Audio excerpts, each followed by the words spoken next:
1751 কালিদাসের নাটক শকুন্তলা জার্মানিতে ব্যাপকভাবে আলোড়ন তোলে।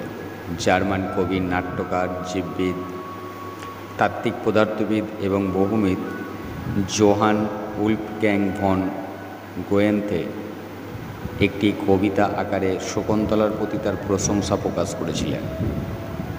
এটি ইভি ইস্টউইক দ্বারা জার্মান থেকে ইংরাজিতে অনুবাদ করা হয়।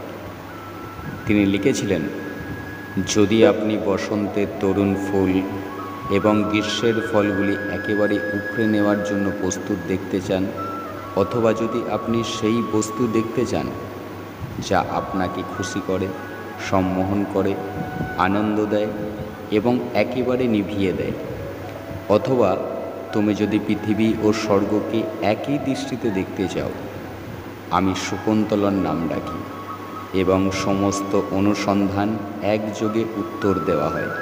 প্রকৃতপক্ষে শকুন্তলার প্রতি গেটের এতটাই মুগ্ধ হয়েছিল যে তিনি সংস্কৃত শেখার সিদ্ধান্ত নিয়েছিলেন।